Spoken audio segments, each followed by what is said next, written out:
karena masih rendahnya akses sanitasi yang layak dan buruknya penanganan sampah menambah cemara pada air sungai yang digunakan masyarakat.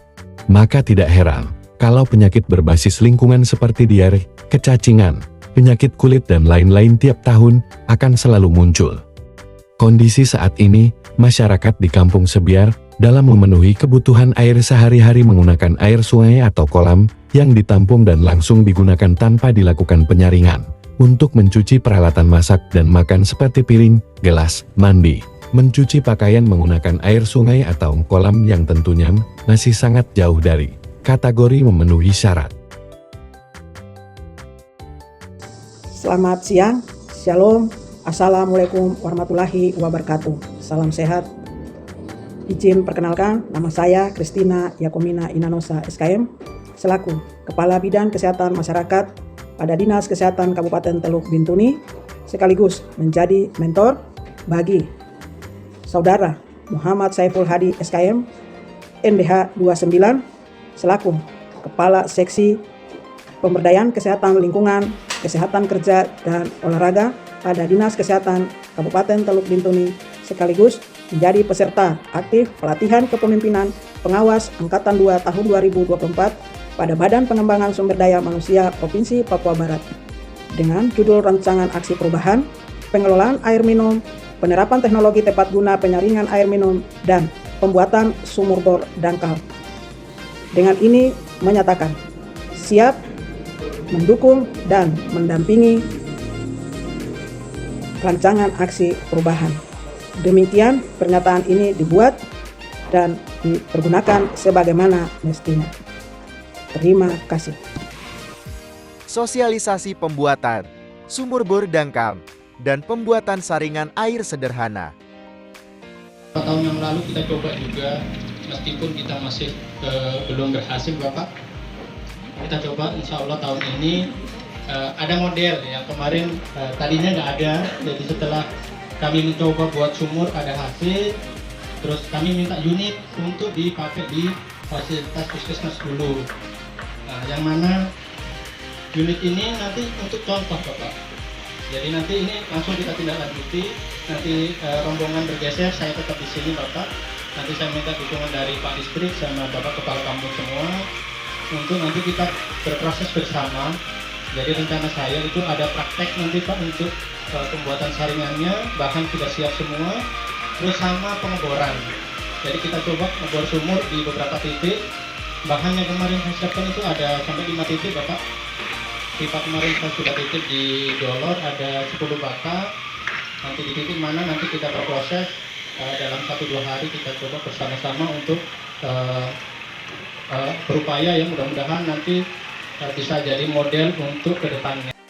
Milestone dan kegiatan jangka pendek. Milestone 1, terbangunnya dukungan internal dan stakeholder.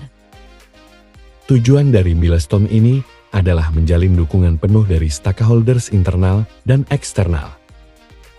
Milestone 2, terbentuknya tim efektif atau tim Popja Dinas Kesehatan Kabupaten. Milestone ini bertujuan untuk membentuk tim kerja efektif atau tim kelompok kerja dinas. Pada milestone ini, selain terbentuknya tim kerja yang efektif, tim kerja langsung melakukan pembentukan jadwal kerja tim serta penyusunan dokumen pendukung berupa SK Kepala Dinas Kesehatan. Milestone 3, sosialisasi pembuatan sumur bor dangkal dan pembuatan saringan air sederhana.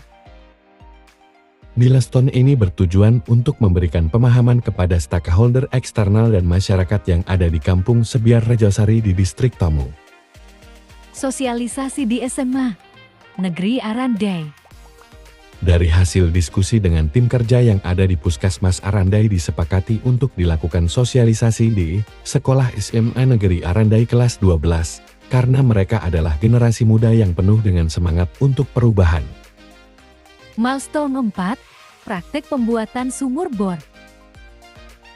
Pengeboran dilakukan dengan menggunakan alkon kecil dan pipa PVC 1 inci sebagai batang bor dan pipa PVC sebagai mata bornya, kedalaman sekitar 6-10 meter sesuai dengan lapisan pasir di dalam tanah.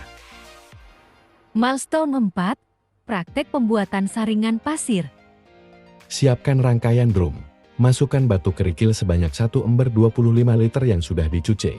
Ratakan sampai pipa di bagian dalam drum tertutup batu semua. Ambil karung beras dibuka lebar, masukkan ke dalam drum. Masukkan pasir sungai yang sudah dicuci di atas karung sampai ketebalan sekitar 15 cm. Kemudian ratakan. Selanjutnya isi pasir sampai batas pipa pembuangan. Lakukan pencucian dengan arus balik sampai air bersih, tidak ada lumpur, dan saringan siap digunakan. Dari gambar alur di atas, pertama-tama air dipompa dari sumber, bisa sumur gali, sumur bor, ke tandon air pertama yang dekat dengan sumur. Air akan mengalir secara gravitasi ke dalam saringan drum, dari saringan drum dipompa lagi ke tandon berikutnya. Semua pompa dihubungkan dengan otomatis yang ada di atas tandon air, supaya pada saat tandon air sudah penuh pompa air akan mati, sehingga air tidak sampai tumpah-tumpah. Pada tandon yang kedua air secara gravitasi ke saringan kedua, selanjutnya bisa dialirkan ke dalam rumah-rumah. Untuk proses perawatan saringan tinggal dilakukan pencucian dengan arus balik, dengan cara memindahkan aliran air melalui bawah saringan ke atas dan keluar di pembuangan, seperti gambar di layar cara pencucian saringan. Milestone 5. Pemeriksaan kualitas air minum, hasil TTG penyaringan. Pemeriksaan air hasil penyaringan dengan menggunakan sanitarian kit. Dari hasil pengujian penyaringan, kualitas airnya secara fisik tidak berbau, tidak berasa dan tidak berwarna. Untuk kualitas kimia dilakukan pemeriksaan dengan menggunakan sanitarian kit yang ada di Puskesmas Arandai. Hasil dari pengujian air. Milestone 6. Pembuatan sumur bor di rumah masyarakat. Untuk replikasi pembuatan sumur bor dan pembuatan saringan, sudah dilakukan secara mandiri di rumahnya Bapak Bustang. Sementara untuk di rumahnya Bapak Dahlan Kokok, baru dilakukan pengeboran sumur dan menghasilkan air yang sudah tidak berlumpur. Setelah air didiamkan, selama 2 hari air sudah jernih, meskipun belum dilakukan penyaringan. Dukungan Kepala Kampung Sebiar. Dengan ini kita lihat, mungkin akhir tahun depannya mungkin ya bisa dengan kita punya dana kampung, mungkin kita bisa menjalankan seperti ini untuk masyarakat gitu. Jadi ini sudah satu percontohan yang bagus untuk kita lihat seperti ini. Ini sudah jatuhnya air ini sudah bagus jernih. Kesimpulan. Implementasi aksi perubahan dalam pengelolaan air minum melalui penerapan teknologi tepat guna berupa penyaringan dan pembuatan sumur bor dangkal di Kampung Sebiar Rejosari diharapkan dapat menjadi contoh yang positif dan relevan dengan kebutuhan masyarakat setempat.